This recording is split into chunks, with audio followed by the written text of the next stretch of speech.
بسم اللہ الرحمن الرحیم۔ میرے انتہائی قابل احترام بزرگوں، بھائیوں، السلام علیکم ورحمۃ اللہ وبرکاتہ۔ پیارے اسلامی بھائیوں، حضرت اکرمہ رضی اللہ تعالی عنہ اور ان کے ساتھی اگرچہ خود تو شہید ہو گئے، لیکن رومیوں کے ہزاروں آدمیوں کو واصل جہنم کر گئے، تو حضرت خالد بن ولید رضی اللہ تعالیٰ عنہ کے حملوں نے ان کی ہمت اور بھی توڑ دی، یہاں تک کہ انہیں پیچھے ہٹنا پڑا۔ ادھر بائیں سمت میں بھی مسلمانوں کے پاؤں اکھڑ گئے تھے اور عورتوں کے خیموں تک پہنچ گئے تھے، تو یہ دیکھ کر عورتیں بھی میدان میں نکل آئیں اور اس بے جگری سے عیسائیوں پر حملہ کیا کہ ان کے دانت کھٹے کر دیے اور پیش قدمی کو روک دیا۔ مسلمانوں کی فوج کا یہ حصہ اگرچہ ابتر ہو گیا تھا، لیکن افسر جوامردی سے ڈٹے ہوئے تھے۔ قباس بن ریشم، سعید بن زید بن ابی سفیان، عمرو بن العاص، شرجیل بن حسنہ پوری طاقت سے لڑ رہے تھے۔ قباس کے ہاتھ سے تلواریں اور نیزے ٹوٹ ٹوٹ کر گرتے جاتے تھے، مگر ان کی پیشانی پر بل نہ پڑتا تھا۔ نیزہ ٹوٹ کر گرتا تو فرماتے، کوئی ہے جو اس شخص کو ہتھیار دے جس نے اللہ تعالیٰ سے وعدہ کیا ہے کہ میدان جنگ سے ہٹے گا تو مر کر ہٹے گا، تو لوگ فوراً تلوار یا نیزہ اس کے ہاتھ میں لا کر دے دیتے اور وہ پھر شیر کی طرح جھپٹ پڑتے۔ ابو الدعور گھوڑے سے کود پڑے اور اپنے ساتھیوں سے مخاطب ہو کر کہا، صبر اور استقلال سے دنیا میں عزت ہے اور آخرت میں رحمت، دیکھنا یہ دولت ہاتھ سے جانے نہ پائے۔ حضرت سعید بن زید رضی اللہ تعالی عنہ غصے میں گھٹنے ٹیکے کھڑے تھے۔ رومی ان کی طرف بڑھے تو یہ شیر کی طرح جھپٹے اور ایک افسر کو مار گرایا۔ یزید بن ابی سفیان جو امیر معاویہ رضی اللہ تعالیٰ عنہ کے بھائی تھے، بڑی ثابت قدمی سے لڑ رہے تھے۔ اتفاق سے ان کے باپ ابو سفیان جو فوج کو جوش دلاتے پھر رہے تھے، ان کی طرف آ نکلے۔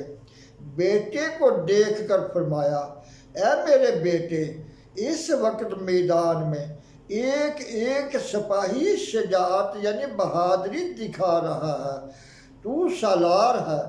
دوسرے سپاہیوں کی نسبت شجاعت دکھانے کا حق تم پر زیادہ ہے۔ تمہاری فوج سے ایک سپاہی بھی اس میدان میں اگر تم سے بازی لے گیا تو تمہارے لیے بڑی شرم کی بات ہوگی۔ شرجیل کا یہ حال تھا کہ رومیوں نے انہیں چاروں طرف سے گھیر رکھا تھا اور یہ درمیان میں پہاڑ کی طرح ڈٹے کھڑے تھے، نعرہ مارتے تھے اور کہتے تھے، خدا کے ساتھ سودا کرنے والے اور خدا کے پڑوسی بننے والے کہاں ہیں؟ یہ آواز جس کے کان میں بھی پڑی وہ بے اختیار لوٹ آیا، یہاں تک کہ اکھڑی ہوئی فوج پھر سنبھل گئی اور شرجیل نے ان ساتھیوں کے ساتھ سے زور سے حملہ کیا کہ رومی جو لڑتے چلے آتے تھے آگے بڑھنے سے رک گئے۔ ادھر عورتیں بھی خیموں سے نکل کر فوج کے پیچھے آ کھڑی ہوئی تھی اور چلا کر کہتی تھی، اگر میدان سے قدم ہٹایا تو ہمارا منہ مت دیکھنا۔ پیارے اسلامی بھائیوں، ابھی تک رومیوں کا پلہ بھاری تھا۔ اچانک قیس بن ہیرا جنہیں حضرت خالد بن ولید رضی اللہ تعالیٰ عنہ نے فوج کا ایک حصہ دے کر دائیں طرف مقرر کر رکھا تھا، پیچھے سے نمودار ہوئے اور اس طرح ٹوٹ کر لڑے کہ رومی سرداروں نے بہت سنبھالا لیا مگر فوج سنبھل نہ سکی۔ تمام صفیں ابتر ہو گئیں اور گھبرا کر پیچھے ہٹے۔ ساتھ ہی سعید بن زید رضی اللہ تعالیٰ عنہ نے درمیان سے نکل کر حملہ کیا۔ رومی دور تک پیچھے ہٹتے چلے گئے، یہاں تک کہ میدان کے سرے پر جو نالا تھا اس کے کنارے تک آ گئے۔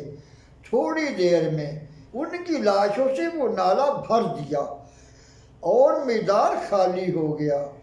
جس وقت گھمسان کی لڑائی ہو رہی تھی، مباش بن قیس بھی بڑی جان بازی سے لڑ رہے تھے۔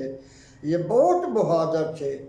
کسی نے ان کے پاؤں پر تلوار دے ماری، ان کا پاؤں کٹ کر الگ ہو گیا، لیکن مباش کو خبر تک نہ ہوئی۔